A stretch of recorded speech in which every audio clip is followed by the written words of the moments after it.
नमस्कार दोस्तों, आप सभी का स्वागत है दू हॉरर डायरी पर। आज मैं आपके लिए लेकर आया हूं एक ऐसी कहानी जो आपके रोंगटे खड़े कर देगी। ये कहानी है उन अनजान राहों की जिन पर कभी कभी हम अकेले चल पड़ते हैं और फिर वो रास्ते हमें कहां ले जाते हैं हम नहीं जानते। तो आइए शुरू करते हैं आज की भूतिया कहानी, आधी रात का सफर। इस कहानी को सुनते समय आप अकेले हों तो बेहतर है कि लाइट्स ऑन रखें, क्योंकि यह कहानी आपको ऐसे अंधेरे में ले जाएगी जहां से वापसी मुश्किल है। मेरा नाम अभय है और मैं एक मल्टीनेशनल कंपनी के कॉल सेंटर में नाइट शिफ्ट करता हूं। जयपुर के मानसरोवर इलाके में स्थित हमारा ऑफिस अमेरिकी क्लाइंट्स को सपोर्ट प्रदान करता है, इसलिए हमारी शिफ्ट रात 11 बजे से सुबह 8 बजे तक होती है। मैं जयपुर के चांदपोल इलाके में रहता हूं और हर रोज अपनी पुरानी पर विश्वास पात्र बजाज पल्सर पर ऑफिस जाता आता हूं। मेरी कहानी उस रात की है जब मेरी जिंदगी हमेशा के लिए बदल गई। वो दिसंबर का महीना था, ठंड अपने चरम पर थी और जयपुर शहर सुबह शाम कोहरे की चादर में लिपटा रहता था। उस दिन मेरी शिफ्ट सामान्य से थोड़ी देर से खत्म हुई थी। समय रात के 8:30 बज रहे थे। मैंने अपनी बाइक स्टार्ट की और घर की ओर चल पड़ा।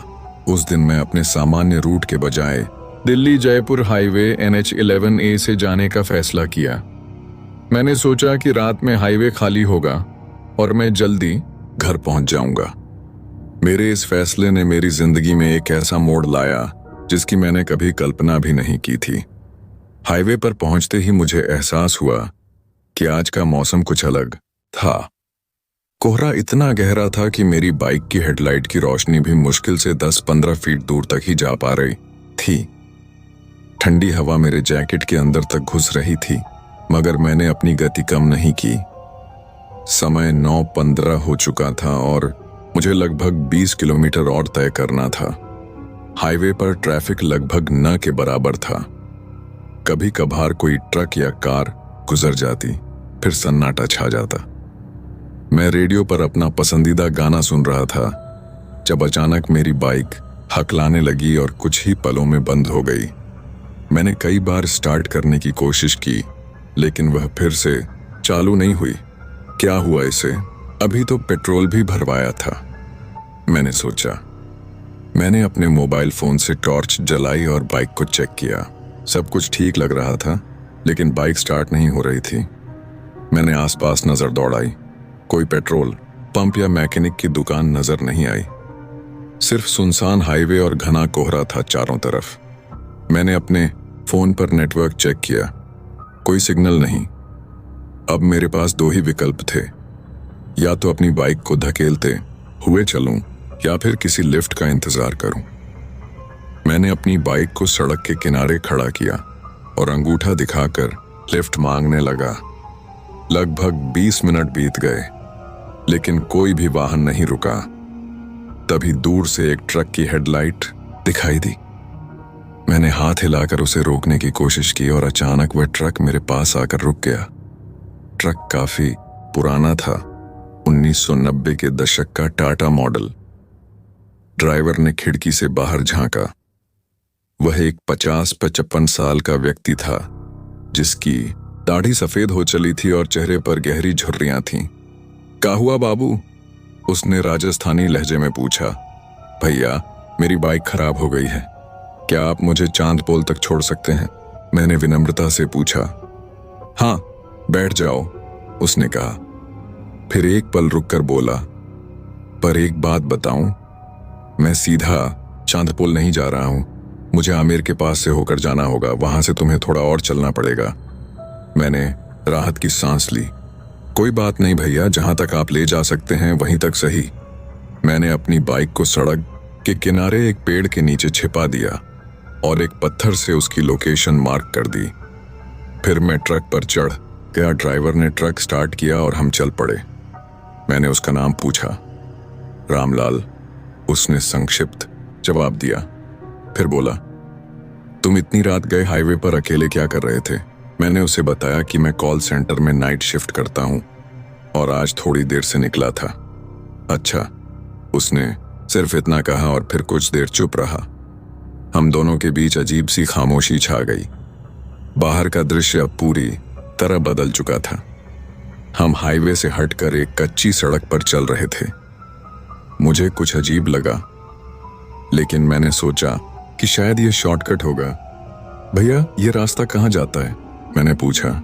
चिंता मत करो, यह भी चांद पोल की तरफ ही जाता है, बस थोड़ा अलग रास्ता है, उसने मुस्कुराते हुए कहा। उसकी मुस्कुराहट में कुछ ऐसा था जो मुझे अंदर तक कंपा गया। अचानक ट्रक की हेडलाइट फ्लिकर करने लगी और फिर पूरी तरह बंद हो गई। हम अंधेरे में बढ़ते चले गए। अरे, हेडलाइट तो गई, मैंने चिंतित होकर कहा। कोई बात नहीं, इस रास्ते को मैं आंख बंद करके भी जानता हूं, रामलाल ने बिना परेशान हुए कहा। उसके शांत स्वभाव ने मुझे और भी परेशान कर दिया। मैंने अपना फोन निकाला और टॉर्च जलाई। सामने एक संकरी सड़क थी जिसके दोनों तरफ घने पेड़ थे। कोहरे के कारण कुछ ज्यादा दिखाई नहीं दे रहा था। भैया, मुझे लगता है हम गलत रास्ते पर आ गए हैं। ये चांद पोल की तरफ नहीं लगता। मैंने अपनी चिंता जाहिर की। तुम्हें क्या लगता है मैं तुम्हें कहाँ ले जा रहा हूँ? रामलाल ने अजीब से अंदाज में पूछा। उसकी आवाज पहले से कुछ बदली हुई लग रही थी। मेरे अंदर अजीब सा डर समाने लगा। मैंने फैसला किया कि मुझे यहां से निकलना होगा। भैया, मुझे यहीं उतार दो, मैं खुद चला जाऊंगा, मैंने कहा। रामलाल हंसा, एक ऐसी हंसी जो ठंडी रात में भी मुझे पसीना ला सकती थी। इतनी जल्दी? क्या है, अभी तो हम पहुंचे भी नहीं हैं। कहां? मैंने कांपती आवाज में पूछा। आमिर किले के पीछे वाले रास्ते पर, उसने कहा। वहां मेरे कुछ दोस्त इंतजार कर रहे हैं, वे तुमसे मिलना चाहते हैं। मेरा दिल धड़कना बंद हो गया। आमिर किले के पीछे का इलाका सुनसान और बीहड़ था। वहां रात के समय कोई नहीं जाता था। मैंने तुरंत दरवाजा खोलने की कोशिश की, लेकिन वह बाहर से बंद था। मैंने रामलाल की तरफ देखा और जो मैंने देखा उससे मेरी रूह कांप गई। चांदनी की हल्की रोशनी में रामलाल का चेहरा अब पहले जैसा नहीं था। उसकी आंखें गायब थीं और उनकी जगह सिर्फ गहरे गड्ढे थे। उसके चेहरे पर हवा में उड़ती धूल की परतें जम रही थीं। तुम क्या हो? मैंने कांपते हुए पूछा। मैं रामलाल, 15 साल पहले इसी हाईवे पर एक हादसे में मरा था, उसने कहा। मेरा ट्रक आमेर किले के पास पलट गया था। अब मैं हर रात यहां आता हूं, उन लोगों की तलाश में जो मेरी तरह अकेले यात्रा करते हैं। मेरा दिल जोर जोर से धड़कने लगा। मैंने किसी तरह अपने आप को संभाला और एक गहरी सांस ली। मुझे याद आया कि मैंने यह कहानी पहले कहीं सुनी थी। दिल्ली जयपुर हाईवे पर एक भूत ड्राइवर की, जो रात के समय यात्रियों को अपने साथ ले जाता है। तुम मेरा क्या करोगे? मैंने हिम्मत जुटाकर पूछा। कुछ नहीं, बस तुम्हें अपने दोस्तों से मिलवाऊंगा, उसने एक भयानक मुस्कान के साथ कहा। वे सब भी मेरे जैसे ही हैं, यात्री जिन्हें अपनी मंजिल नहीं मिली। मैंने चारों तरफ नजर दौड़ाई, भागने का कोई रास्ता ढूंढने की कोशिश की, लेकिन ट्रक तेजी से भागा जा रहा था और बाहर घना अंधेरा था। अचानक ट्रक एक मोड़ पर आया और रामलाल ने ब्रेक लगाया। ट्रक एक झटके के साथ रुका और मैं सीट से उछलकर डैशबोर्ड से टकरा गया। मेरे माथे पर चोट लगी और खून बहने लगा। पहुंच गए, रामलाल ने कहा। उसने मेरी तरफ देखा। उसकी खाली आंखों से एक अजीब सी चमक निकल रही थी। अब उतरो, मैंने सोचा कि यही मेरा मौका है। जैसे ही वह मेरी तरफ की दरवाजा खोलेगा, मैं भाग जाऊंगा। रामलाल ने कोई बटन दबाया और दरवाजा अपने आप खुल गया। मैंने एक ही छलांग में ट्रक से बाहर छलांग लगा दी और भागने लगा। मैं नहीं जानता था कि मैं कहां जा रहा हूं, लेकिन मैं बस भागता रहा। पीछे से मुझे रामलाल की भयानक हंसी सुनाई दे रही थी। भागो भागो, लेकिन तुम बच नहीं पाओगे, यह जगह हमारी है। मैं सांस फूलते हुए भागता रहा। कोहरा अब और भी गहरा हो गया था और मुझे कुछ भी दिखाई नहीं दे रहा था। मेरे पैरों के नीचे पथरीली जमीन थी। और मैं कई बार गिरा। मेरे हाथ और घुटने छिल गए थे, लेकिन डर के मारे मुझे दर्द महसूस नहीं हो रहा था। अचानक मैंने अपने सामने कुछ आकृतियां देखीं। कोहरे के बीच से वे धीरे धीरे मेरी तरफ बढ़ रही थीं। जैसे जैसे वे करीब आईं, मैंने देखा कि वे इंसान जैसी आकृतियां थीं, लेकिन उनके शरीर पर विभिन्न प्रकार की चोटें थीं। किसी के सिर पर गहरा घाव था, किसी का हाथ गायब था, किसी की गर्दन अजीब कोण पर मुड़ी हुई थी। वे सब दुर्घटना के शिकार थे। रामलाल की आवाज मेरे पीछे से आई। वह न जाने कब मेरे पीछे आ गया था। इसी हाईवे पर, अलग अलग समय पर, अब हम सब यहीं रहते हैं। मैंने उन आकृतियों से भागने की कोशिश की, लेकिन वे हर तरफ से मुझे घेर रही थीं। मेरे पैर जवाब देने लगे थे और मेरी सांस फूल रही थी। तभी मेरी नजर दूर एक रोशनी पर पड़ी। वह किसी वाहन की हेडलाइट जैसी लग रही थी। मैंने अपनी बची हुई ताकत जमा की और उस रोशनी की तरफ दौड़ने लगा। रुको, रामलाल चिल्लाया, वहां मत जाओ। लेकिन मैं नहीं रुका। मैं उस रोशनी की तरफ बढ़ता रहा, जो अब और भी तेज होती जा रही थी। मेरे पीछे मैं भूतों की आहत चीखें सुन सकता था। अचानक मैंने महसूस किया कि मैं एक ढलान से नीचे जा रहा हूं। मैंने संतुलन खोया और लुढ़कने लगा। मैं पत्थरों और झाड़ियों पर से गुजरता हुआ नीचे गिरता चला गया। जब मैं रुका तो मैं हाईवे पर था। सामने एक कार खड़ी थी, जिसकी हेडलाइट जल रही थी। एक आदमी कार से बाहर निकला और मेरी तरफ दौड़ा। अरे भाई साहब, आप ठीक तो हैं? उसने पूछा। मैंने आपको ऊपर से गिरते देखा। मैंने चारों तरफ देखा। हम दिल्ली जयपुर हाईवे पर थे और मैं जिस जगह से गिरा था वह आमिर किले की पहाड़ी थी। मेरी बाइक एक ट्रक ड्राइवर, मैं हकलाते हुए बोला। कौन सा ट्रक ड्राइवर? यहां तो कोई ट्रक नहीं है, उस आदमी ने कहा। मैंने फिर से चारों तरफ देखा। वह सच कह रहा था।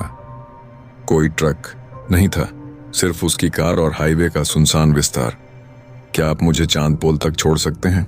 मैंने कांपते हुए पूछा। हाँ बिल्कुल, मैं वहीं जा रहा हूं, उसने कहा। लेकिन पहले आपको अस्पताल ले चलता हूं। आपके माथे से खून बह रहा है और आप बहुत डरे हुए लग रहे हैं। मैंने सहमति में सिर हिलाया और उसकी कार में बैठ गया। जैसे ही हम हाईवे पर चलने लगे, मैंने पीछे मुड़कर देखा। कोहरे के बीच मुझे एक पल के लिए रामलाल और उसके भूत दोस्तों की आकृतियां दिखाई दी, जो हमें जाते हुए देख रहे थे। फिर वे कोहरे में गायब हो गए। उस रात के बाद मैंने कभी भी दिल्ली जयपुर हाईवे से रात में सफर नहीं किया। मेरी बाइक कभी नहीं मिली और मैंने कभी उसे ढूंढने की कोशिश भी नहीं की। मैं जानता था कि अगर मैं वापस गया तो रामलाल और उसके दोस्त मुझे फिर से पकड़ लेंगे। लोग कहते हैं कि भानगढ़ किले के शाप के कारण दिल्ली जयपुर हाईवे पर ऐसी घटनाएं होती हैं। मेरे साथी मेरी कहानी पर हंसते हैं और कहते हैं कि वह सिर्फ मेरी कल्पना थी, या फिर कोहरे और थकान के कारण मुझे हेल्यूसिनेशन हुआ होगा।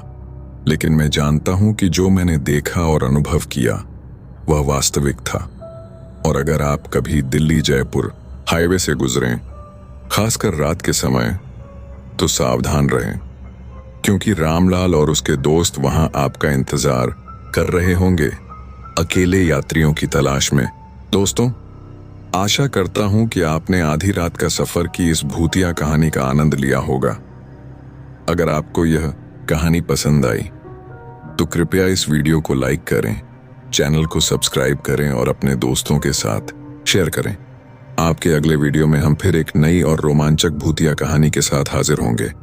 तब तक के लिए संभल कर रहें और रात को अकेले सफर करते वक्त हमेशा सावधान रहें, क्योंकि कभी कभी अंधेरे में कुछ ऐसी चीजें छिपी होती हैं जिन्हें हम देख नहीं सकते, लेकिन वे हमें देख सकती हैं। जय हिंद, जय भारत। द हॉरर डायरी से मैं आपका दोस्त विदा लेता हूं। फिर मिलेंगे अगली भूतिया कहानी के साथ।